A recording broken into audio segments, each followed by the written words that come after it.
کرتی تھیں، ان کے ساتھ بنٹے کھیلا کرتی تھیں، وہ نہیں آئیں ابھی، انہوں نے نہیں دیکھا ان کو. کوئی بات نہیں ہے، نہیں دیکھا تو کچھ بھی نہیں ہوگا. وہ مریں گی تو دیکھ لیں گی، برزخ میں ان کے ساتھ انشاءاللہ بنٹے کھیلیں گی وہ، اگر وہ بھی جنت میں گئیں. اور اگر وہ جنت میں نہیں گئیں تو ان کو ان کی فکر نہیں ہوگی، ان کو اپنی فکر لگی ہوئی ہوگی. تو یہ جو ہوتا ہے نا کہ میت کو دیکھا نہیں، آخری دیدار نہیں کیا تو پتہ نہیں کیا ہو گیا. کچھ بھی نہیں ہوا، کچھ بھی نہیں ہوتا اس سے. اگر کسی نے آخری دیدار نہیں کیا کچھ بھی نہیں ہوتا. میت کو تو ویسے بھی چھپانے کا حکم ہے، دکھانے کی چیز ہی نہیں ہے میت. تو اس لیے ہلکا لینا چاہیے ہر چیز کو، دعا پہ زیادہ زور لگانا چاہیے. اور یہ جو ہم لوگ بیماریوں کو اور ان چیزوں کو شور مچا کے پچھلے درس میں جو میں نے اعلان کروایا تھا کہ طبیعت خراب ہے اس لیے درس نہیں ہوگا، وہ طبیعت خرابی کا اعلان اس لیے کروا دیا کہ پہلے سے اعلان نہیں تھا، آپ لوگ پہنچ گئے تھے بیان سننے، سمجھ رہے ہیں. تو اسی دن مجھے بخار شروع ہو گیا تھا. تو میں نے کہا کہ لوگ کہیں گے کہ اگر بیان نہیں کرنا تھا تو پہلے اعلان کرنا چاہیے تھا نا. اس بدگمانی سے بچنے کے لیے مجبوراً اعلان کرانا پڑا کہ طبیعت خراب ہے، ورنہ میری طبیعت خراب ہوتی ہے میں اعلان نہیں کرواتا. پوری دنیا کو اخبار میں دینے کی کیا ضرورت ہے؟ طبیعت خراب ہے تو گھر میں بیٹھو آرام سے، دوا کھا کے سو جاؤ. پوری دنیا میں شور کیوں مچا رہے ہو بھائی طبیعت خراب ہے؟ تو وہ مجبوراً اس لیے کہ لوگ بولیں گے بھائی خراب بیان نہیں کرنا تھا تو پہلے کیوں نہیں اعلان کیا. جمعے کا جو اعلان کیا ہے کہ بیان نہیں ہوگا اس میں یہ نہیں لکھا تھا کہ طبیعت خراب ہے، اس میں صرف بیان نہیں ہوگا. لوگ پوچھ رہے کیوں نہیں ہوگا؟ بس نہیں ہوگا، جاؤ نہیں ہوگا. تو میں یہ عرض کر رہا ہوں کہ مسلمان کیا کرتا ہے، ان چیزوں کو ہلکا لیتا ہے. بھائی نارمل ہے، سب چلتا ہے، مریں گے بھی، مریں گے انشاءاللہ. ابھی تو بیمار تھے، ابھی ٹھیک ہو گئے، ابھی مریں گے. کچھ ٹھیک ہے نا، سب مریں گے، آپ بھی مرو گے، ہم بھی مریں گے. میری والدہ کی طبیعت بہت زیادہ ایک دفعہ خراب ہو گئی، 2001 کی بات ہے. ان کو بریسٹ کینسر ہو گیا تھا. ظاہر ہے ہم پریشان تھے، ہونا بھی چاہیے، پریشانی تو ہوگی مگر ایک اعتدال سے ہو. مقصد یہ ہے ایک دم بوکھلاہٹ نہیں ہونی چاہیے. اس کو نہیں آنے دیں، آپ اس کو وہیں بٹھا دیں. تو میں نے حضرت سے عرض کیا، حضرت مفتی رشید احمد صاحب سے، کہ میری والدہ کو بریسٹ کینسر ہو گیا، بہت سخت پریشان ہیں ہم. تو حضرت فرمائے کیوں پریشان ہیں؟ ہم نے کہا کہ ایسا نہ ہو کہ ان کی موت ہو جائے. فرمائے کوئی بات نہیں، اب نہیں ہوئی تو بعد میں ہو جائے گی. حضرت نے فرمایا اب نہیں ہوئی تو بعد میں، وہ تو مرنا تو ہے. وہ تو خیر تسلی کے لیے کہا تھا. اللہ کی قدرت دیکھیں کہ 2-3 سال کے بعد حضرت کا انتقال ہو گیا تھا. ہماری والدہ اس کے بعد بھی 17 سال الحمدللہ زندہ رہی ہیں. حضرت کا جن سے ہم دعا کی درخواست کر رہے ہیں، جو صحت مند تھے، ان سے دعا کی درخواست کر رہے ہیں کہ ہماری والدہ کو کینسر ہے، ان کے لیے دعا کریں کہ وہ بچ جائیں. اور حضرت کی صحت ایسی تھی کہ کوئی ڈاکٹر ان کو دیکھ کے کہتا تھا ان کو کوئی بیماری نہیں ہے. ان کا 2-3 سال کے بعد ان کا انتقال ہو گیا، اور ہماری والدہ اس کینسر میں بھی 17 سال کے بعد انتقال ہوا. وہ بھی کینسر سے نہیں، کسی اور بیماری سے ہوا. تو اس سے پتہ چلتا ہے کہ بھائی اللہ بچائے گا تو کوئی مار نہیں سکتا، اللہ مارے گا تو کوئی بچا نہیں سکتا. تو جب پتہ ہی نہیں ہے 1 منٹ کا. ہمارے ایک دوست تھے، ان کو دل کا عارضہ لاحق ہو گیا، جوانی میں ہارٹ اٹیک ہو گیا ان کو. اب ان کے دل میں ڈاکٹر نے بیٹری لگا دی. ڈاکٹر نے کیا لگا دی؟ بیٹری. اور ڈاکٹر نے بولا کہ آپ کا جو ہے نا اتنے مہینے کی وارنٹی ہے. تو مطلب یہ کہ اتنے سال کی وارنٹی ہے، 18 سال کی. تو وہ لوگ ان کو تانا دیتے تھے کہ تم تو 18 سال میں مر جاؤ گے. تو وہ 18 سے اوپر نکال گئے ہیں. اور بعض ان کے ساتھ کے جو ان کو تانا دیا کرتے تھے وہ دنیا سے چلے گئے. تو کچھ پتہ نہیں ہے کون جائے گا کون بچے گا. آپ صحت کی والی زندگی بھی گزارو گے تو بھی مرو گے. اور ہماری شریعت نے تو بیماری کو بھی نعمت بتایا ہے. ویسے جب بندہ بیمار ہوتا ہے نا، دعا مانگتے ہیں اللہ دوبارہ نہ ہو. صحت بہت بڑی نعمت ہے، اللہ سے یہی مانگنی چاہیے. بہت بڑی نعمت ہے صحت اللہ کی. چلتا پھرتا آدمی ایسے لیٹ جاتا ہے بھی. لیکن اگر آ جائے تو اس پہ پریشان ہوں، یہ نہیں کہ کیونکہ بعض لوگوں کو تقوی کا ہیضہ ہو جاتا ہے. ایک دفعہ ایک صاحب نے میرا بیان سنا، میں نے ان سے کہا کہ بیماری کو زیادہ نہیں لینا چاہیے، چلتا ہے، یہ سب کے ساتھ ہوتی ہے. تو وہ بیچارے عجیب غلط مطلب لے لیا انہوں نے. ان کے والد صاحب کے گردے فیل ہو گئے، بیمار ہو گئے والد صاحب، اب ڈائلیسس پہ آ گئے وہ. وہ والد صاحب کے سامنے مسکراتے ہوئے بیٹھے رہتے تھے، میرا بیان سنتے تھے، والد صاحب سے مسکراتے، کوئی بات نہیں ابو یہ تو ہوتا ہے، یہ تو سب کے ساتھ ہوگا، آج میں ہو سکتا ہے میں پہلے چلے جاؤں، ہو سکتا ہے آپ پہلے چلے جائیں، تو مجھے بھی آگے بتاتے تھے۔ تو میں نے ان سے کہا کہ میرے بیان کا یہ مطلب نہیں ہے کہ ابا کے گردے فیل ہو گئے اور آپ ان سے کیا کہہ رہے ہیں مسکراتے ہوئے کہ ابا کوئی، اس سے ان کو تسلی تھوڑی ہوگی، اس سے ان کو یہ لگے گا کہ میرے بچے کو مجھ سے محبت ہے ہی نہیں۔ تو میں نے کہا ایسے نہیں بیٹھا کرو ان کے سامنے، تھوڑا سا غم کا اظہار کیا کرو، ہر چیز کا ایک طریقہ ہوتا ہے۔ تو خیر بات جلدی سے مختصر کر کے پھر موضوع کی طرف آتا ہوں۔ یہ جو خیریت کا مسئلہ ہے نا، یہ جو بالکل ایک دو قریبی لوگ ہوتے ہیں نا، وہ تعزیت کر لیا کریں، عیادت کر لیا کریں، یہ کافی ہے، باقی چپ کر کے بیٹھے رہو آرام سے، ٹھیک ہے نا، اگلے بیان کا انتظار کرو۔ تو یہ تو آتا رہے گا نا، کبھی بیمار ہو جائیں گے، کبھی صحت ہوگی، تو میسج بھیج کے اب کیسی طبیعت ہے، اب حالت خیریت ہے، اب آپ فون نہیں اٹھا رہے، اب آپ بتائیں اب کیسی طبیعت ہے، اب کہ میرا دماغ اس سے جو ہے نا، وہ بھائی تو ہم فون سے ویسے ہی تنگ آئے ہوئے ہیں، اوپر سے آپ نے خیریت، وہ ہے نا کہ وہ ایک شاعر کا شعر ہے، افواہ تھی کہ میری طبیعت خراب ہے، افواہ تھی کہ میری طبیعت خراب ہے، لوگوں نے پوچھ پوچھ کے بیمار کر دیا۔ ایک شاعر کہہ رہا ہے اتنا بیمار نہیں تھا جتنا لوگوں نے پوچھ پوچھ کے بیمار کر دیا۔ تو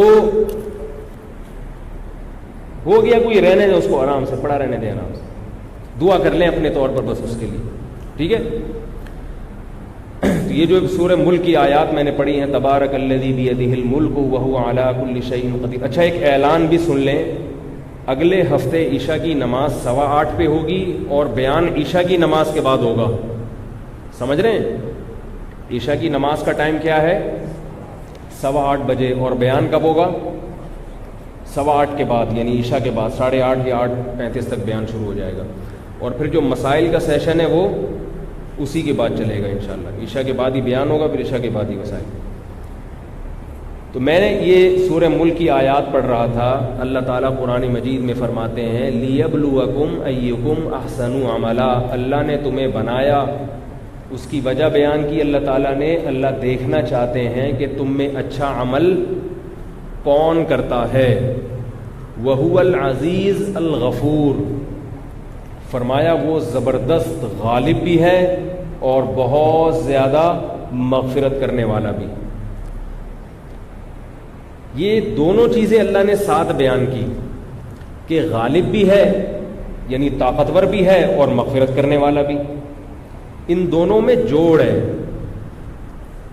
جوڑ اس لیے ہے کہ اگر اللہ صرف یہ بیان کرے کہ میں طاقتور ہوں یعنی انتقام لینے والا ہوں، غالب ہوں ہر چیز پر، تو نتیجہ کیا نکلے گا؟ لوگ یہ کہیں گے کہ اللہ نے ہمیں بنایا امتحان کے لیے، امتحان میں ذرا سے ناکام ہوئے تو اللہ کیا ہے؟ عذاب دینے والا، بس وہ تو مار دے گا، فوراً سخت سزا میں ڈال دے گا۔ اور اگر اللہ صرف یہ کہہ دیتا وَهُوَ الْغَفُورُ، اللہ مغفرت کرنے والا ہے، تو پھر وہی ہوتا جیسے آج کل باتیں ہو رہی ہیں، گناہ کرتے ہیں لوگ اور کیا کہتے ہیں؟ بھئی اللہ بہت غفور رحیم ہے، اللہ بہت غفور رحیم ہے، ابے بخش دے گا بھائی۔ ایک ہمارے دوست تھے اسکول میں، ان سے میں نے ان کو کسی بات پہ تنبیہ کی تو وہ کہنے لگے یار اللہ بہت معاف کرنے والا ہے۔ میں نے کہا اللہ کے بندے قبر کا بھی سوچو، کہہ رہے جب قبر میں جائیں گے تو سوچ لیں گے۔ تو یہ اس طرح کی باتیں مسلمان کرتے ہیں آج کل۔ بعض لوگ یہ کہتے ہیں کہ اللہ حقوق اللہ تو معاف کر دے گا، حقوق العباد معاف نہیں کرے گا۔ تو اللہ نے کہاں کہا ہے کہ میں حقوق اللہ معاف کر دوں گا؟ یہ کہاں کہا ہے اللہ نے؟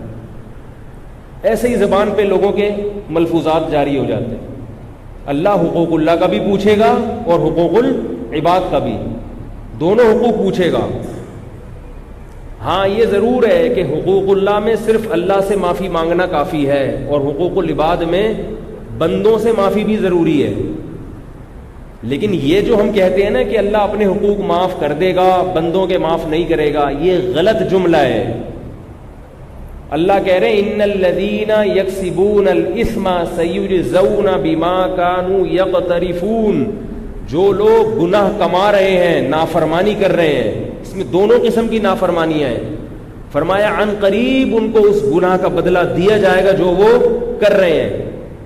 پچھلی امتوں میں بہت ساری امتوں پہ جو عذاب آئے ہیں وہ حقوق اللہ کی وجہ سے آئے ہیں, حقوق العباد کی وجہ سے نہیں آئے. اور بعض پہ حقوق العباد کی وجہ سے آئے, بعض پہ دونوں کی وجہ سے آئے. یہ یاد رکھو کہ ایسا نہیں ہے کہ اللہ اپنے بندوں کے حقوق تو کر دے گا اور اپنے جو ہے نا وہ معاف کر دے گا. ایسا آدھا دین تو اللہ کے حقوق کا نام ہے. اور یہ بھی ذہن میں رکھیں, لوگ یہ کہتے ہیں حقوق العباد کی اہمیت زیادہ ہے, حقوق اللہ کی اہمیت کم ہے. یہ جملہ بھی غلط ہے. حقوق اللہ کی اہمیت زیادہ ہے, حقوق العباد کی اہمیت کم ہے. نہیں آ رہی بات؟ کیونکہ جس نے بنایا, جس نے پیدا کیا, اس کا رشتہ زیادہ مضبوط ہے. آپ اپنے باپ کی نافرمانی کرو اور بھائی کی نافرمانی کرو تو بڑا جرم کون سا ہے؟ باپ کی نافرمانی. اس نے وہ اس کے احسانات زیادہ ہیں. تو مخلوق کے احسانات زیادہ ہیں یا اللہ کے؟ اللہ کے زیادہ ہیں. اس لیے اللہ کی نافرمانی زیادہ بڑا جرم ہے. ہاں یہ ایک الگ بات ہے کہ جب ہم اللہ کی مخلوق کی نافرمانی کرتے ہیں, یعنی اس کا دل دکھاتے ہیں, تو اس میں اللہ کا بھی کی نافرمانی بھی ہو رہی ہوتی ہے, اس لیے اس کی نوعیت بڑھ جاتی ہے. مثال کے طور پر کوئی شخص اللہ نہ کرے کسی انسان کو قتل کر دے, تو یہ قتل بندوں کی نافرمانی ہوئی نا, بندوں کی حق تلفی ہوئی. لیکن یہ بہت بڑا جرم اس لیے بھی بن جاتا ہے, ایک تو انسانی جان کو قتل کیا, دوسرا اس نے اللہ کے حکم کو بھی توڑا کیونکہ اللہ نے قتل کرنے سے منع کیا ہے. سمجھ میں آ رہی ہے بات؟ تو اللہ کی نافرمانی ہو رہی ہے یہاں پہ, اس لیے اس کی نوعیت بہت بڑھ جاتی ہے. ورنہ بندوں کی نافرمانی یا بندوں کا دل دکھانا یہ بھی جرم ہے, مگر اتنا بڑا نہیں جتنا خدا کی نافرمانی جرم ہے. بندوں کی نافرمانی جرم زیادہ بڑا اس لیے بن جاتی ہے کہ بندوں کا دل دکھانے میں اللہ کی نافرمانی بھی ساتھ ساتھ ملی ہوئی ہے. یہی وجہ ہے کہ جہاں بندوں کا دل دکھانے میں اللہ کی نافرمانی کا تصور نہ ہو, وہاں بندوں کا دل دکھانا کوئی گناہ نہیں ہے. بعض مواقع ایسے آتے ہیں کہ وہاں ہم بندوں کا دل دکھا رہے ہیں, مگر اس دل دکھانے میں اللہ کی نافرمانی نہیں ہو رہی, اس میں کوئی گناہ نہیں. 100 دفعہ دکھا دو, نہ ثواب ہے نہ گناہ ہے. مثال کے طور پر کیا مثال دوں اس میں؟ ایک تو وہی مثال جو میں دیتا رہتا ہوں. آپ کر رہے ہیں, پڑوسیوں کو تکلیف ہو رہی ہے. اب میں صرف سینسر کر کے بات کروں گا اس موضوع پر. آپ کر رہے ہیں, پڑوسیوں کو تکلیف ہو رہی ہے, تو آپ پھر بھی کر لیں. آئی بات سمجھ؟ بس کافی ہے. مطلب وہی دوسری شادی اگر کوئی کر رہا ہے تو خام خام میں پڑوس محلے والوں کو بلا وجہ کی تکلیف کی کیوں کر رہے ہیں؟ تو اس تکلیف پہنچانے میں آپ کو کوئی گناہ نہیں ملے گا, کیونکہ اس میں آپ اللہ کی نافرمانی نہیں کر رہے. تکلیف نہیں پہنچائیں گے تو کوئی ثواب بھی نہیں ملے گا, پہنچائیں گے تو کوئی گناہ بھی نہیں ملے گا. آپ اچھی خوراک کھا رہے ہیں, آپ کا پڑوسی خامخواہ میں دیکھ کے جل رہا ہے, یا تو وہ غریب ہوتا نا, اس کے سامنے دولت کی نمائش میں اس کو تکلیف ہوتی, وہ تو ایک بہتر ہے کہ بھئی نبی صلی اللہ علیہ وسلم نے فرمایا کہ شوربہ زیادہ کر لو, اس کا بھی خیال کرو.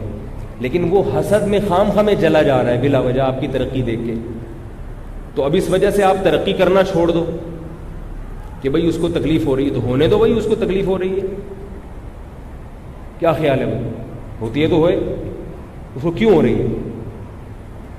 تو ایسی تکلیف جس میں اللہ کی نافرمانی نہ ہو, اس تکلیف پہنچانے میں گناہ نہیں ہے.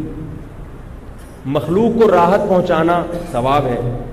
اچھا, اسی طرح بعض دفعہ ایسی تکلیف جس میں اللہ خوش ہو رہا ہو, تو مخلوق کو ایسی تکلیف پہنچانا باقاعدہ ثواب ہے. مثال کے طور پر مکس گیدرنگ ہے, آپ کے رشتہ داروں نے آپ کی دعوت کی, مکس گیدرنگ ہے. آپ اگر مکس گیدرنگ میں نہیں جاتے تو رشتہ داروں کو بولو بھائی, کل ایک لڑکا آیا میرے پاس, نیا شادی شدہ جوڑا ہے, کہہ رہا ہے میری ابھی شادی ہوئی ہے. نہیں تو ہمارے رشتہ داروں نے دعوت کی ہے سسرال نے, اور مکس گیدرنگ ہے, سب لڑکے لڑکیاں اکٹھے ایک ہی دسترخوان پہ بیٹھ کے کھائیں گے. جو طوفان بدتمیزی ہوتا ہے آپ کو پتہ ہے شادی والے گھروں میں, یہ بھی نہیں کہ چلو وہ تھوڑے سے ادھر ہو جائیں یا یہ تھوڑے، سب ایک ہی جگہ ہلہ گلا ہوگا۔ میں نے کہا جائز نہیں، آپ نہیں جاؤ۔ کہہ رہے میری والدہ پھوٹ پھوٹ کے رو رہی ہیں، والدہ پھوٹ پھوٹ کے رو رہی ہیں کہ تو نہیں گیا تو میں اور روں گی۔ میں نے کہا جائز نہیں ہے، رونے دو والدہ کو، حتی الامکان مناؤ ان کو، کسی طرح پاؤں پکڑ کے راضی کرو، پھر بھی روتی ہیں تو رونے دو۔ اب ماں کے سامنے تو اف کرنے کی بھی اجازت نہیں ہے شریعت میں، ہے یا نہیں؟ ماں کے سامنے اف کرنے کی بھی، اور یہاں شریعت کیا کہہ رہی ہے؟ روتی ہے تو رونے دو، اس کے رونے پہ مت جاؤ، کیونکہ یہاں ماں کو ناراض کر کس کے لیے کیا جا رہا ہے؟ اللہ کے لیے۔ تو اگر مخلوق کا حق زیادہ ہوتا، اللہ کا حق کم ہوتا، تو پھر شریعت مخلوق کو ترجیح دیتی۔ ماں باپ سے بڑھ کر کون ہو سکتا ہے بھائی؟ اللہ کہتے ہیں پہلے میں ہوں، باقی سب بعد میں۔ یہ کانسیپٹ جو ہے نا، کانسیپٹ یہ کلیئر کریں اپنے دماغ میں۔ یہ جو لبرل طبقہ ہے، سیکولر طبقہ ہے، انہوں نے سب نے اللہ کو بعد میں رکھا ہوا ہے، دوسرے نمبر پہ۔ کہتے ہیں بس ایٹیٹیوڈ اچھا ہونا چاہیے، ہر ایک سے اچھے طریقے سے ملو، ہر ایک سے مناسب طریقے سے ملو، ہر ایک کے کام آؤ اور ہر ایک کی خدمت کرو، ہر ایک سے یہی ہے اسلام، یہی ہے ہمارا دین، یہی ہے ہمارا مذہب، یہی ہے سب کچھ۔ سمجھ ہی گئے ہوں گے وہ جو باسکٹ پہن کے آتے ہیں۔ ابھی برما گئے تھے، سنا ہے پٹ پٹا کے واپس آ گئے، تو گئے بھی تھے کہ نہیں گئے تھے، فیک ویڈیو واللہ عالم۔ تو ایسا نہیں ہے بھائی، کوئی نامحرم لڑکی آپ سے فری ہونے کی کوشش کر رہی ہے، اس کو آپ سے عشق ہو گیا، وہ چاہ رہی آپ اس سے گھنٹوں گھنٹوں گپے ماریں، آپ نہیں کر رہے، اور اس کو تکلیف ہو رہی ہے، وہ راتوں کی نیندیں اڑ گئی، وہ کروٹیں لے رہی ہے، خودکشی کر رہی ہے۔ تو انسانی جان کو بچانا، بتاؤ کوئی خودکشی کرنے والا ہو، کوئی خودکشی کرنے والا ہو، آپ اس کو کوئی ایسا طریقہ بتاؤ جس سے وہ خودکشی سے بچ جائے، اس سے بڑی کوئی عبادت ہے؟ قرآن میں آتا ہے نا، جس نے ایک انسان کی جان بچائی گویا تمام انسانوں کی جان بچائی۔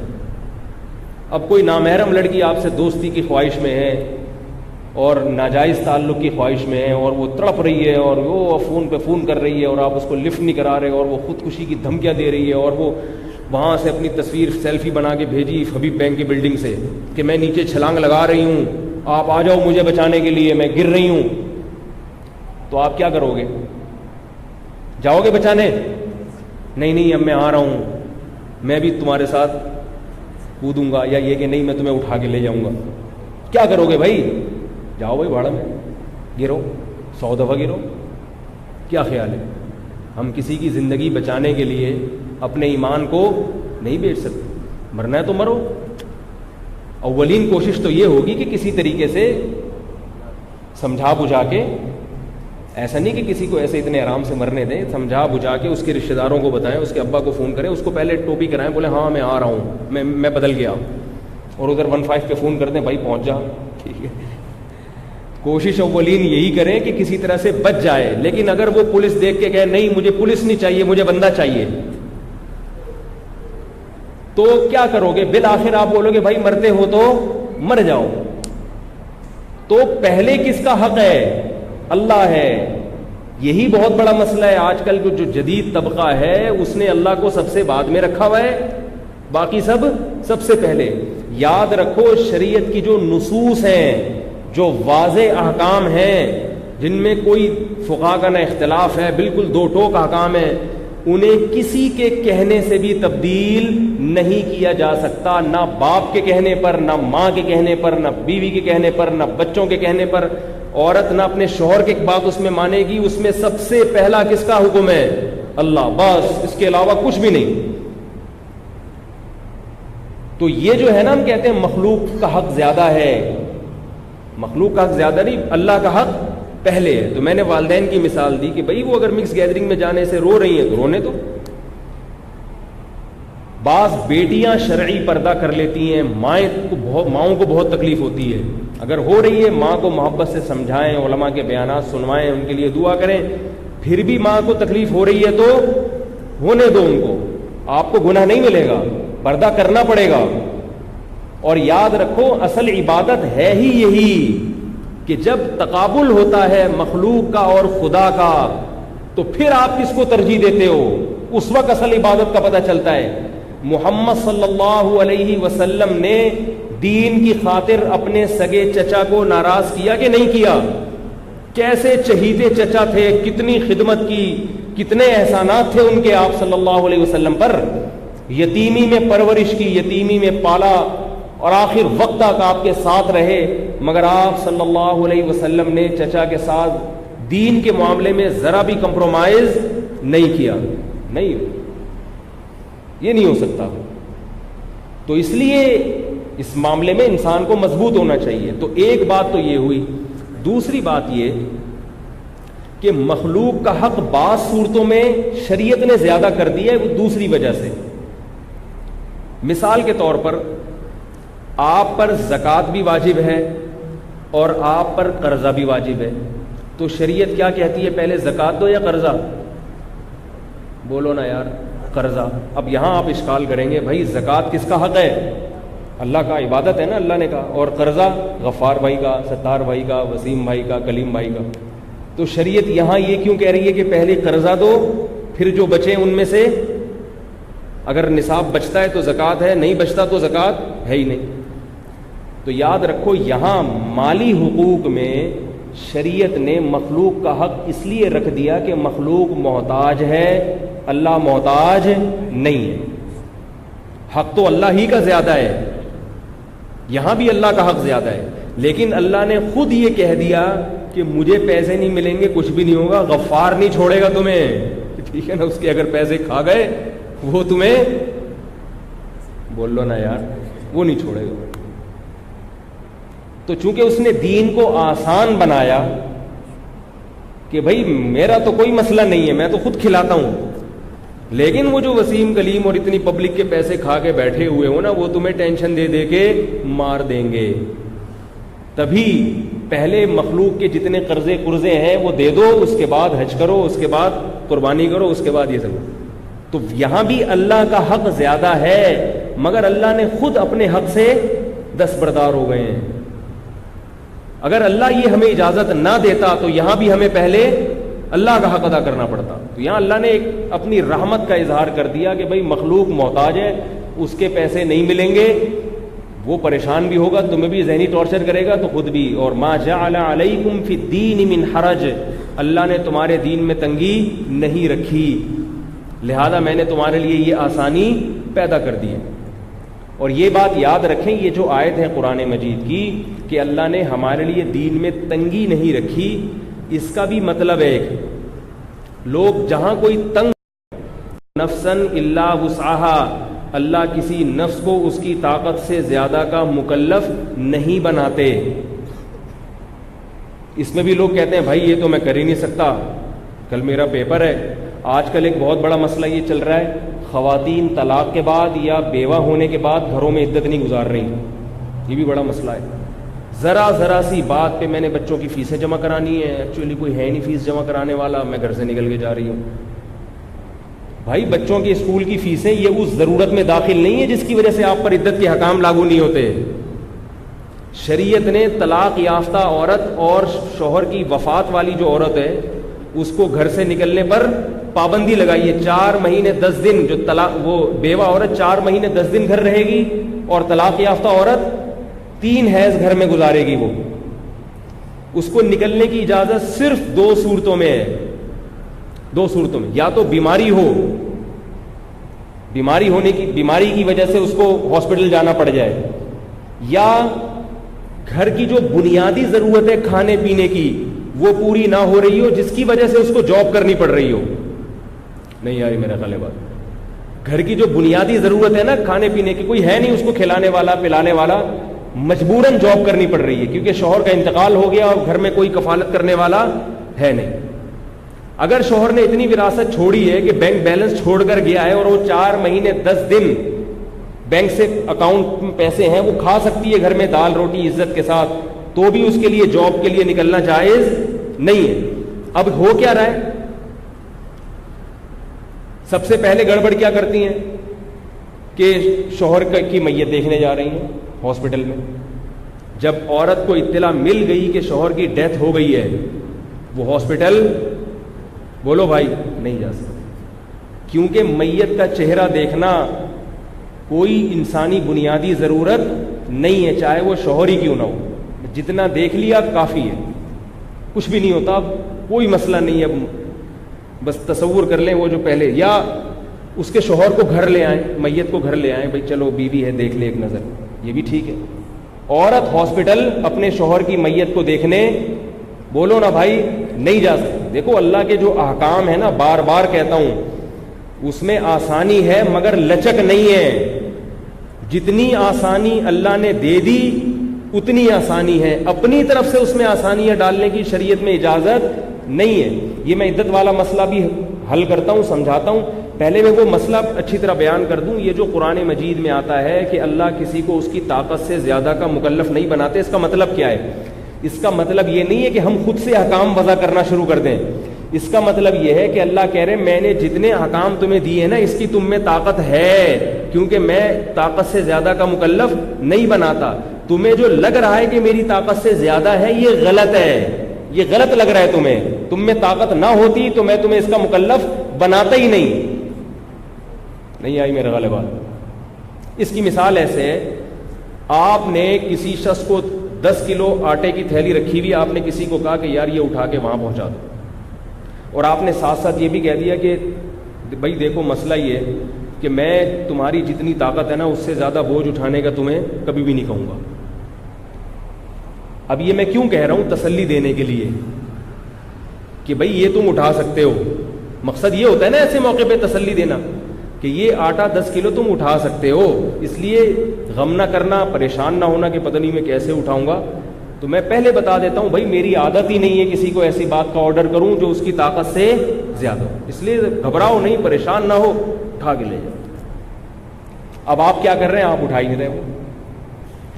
آپ کہہ رہے ہیں کہ یار پہلے آپ نے تھوڑا سا زور لگا, آپ نے کہا تو بھاری ہے, اب آپ ہمت ہی نہیں کر رہے اس کو اٹھانے کی, اور آپ یہ دلیل دے رہے ہو کہ جو استاذ ہے نا جس نے یہ کہا تھا مجھے اٹھاؤ, اس نے خود مجھے کہا ہے, میں نے خود کانوں سے سنا ہے کہ اللہ یعنی میں تمہیں ایسی چیز اٹھانے کا کبھی کہوں گا ہی نہیں جس کی تم میں طاقت نہ ہو, اور میں نے اٹھا کے دیکھا تو میری تو چولیں ہل رہی ہیں, میں نہیں اٹھا سکتا, لہذا میں نہیں اٹھاؤں گا.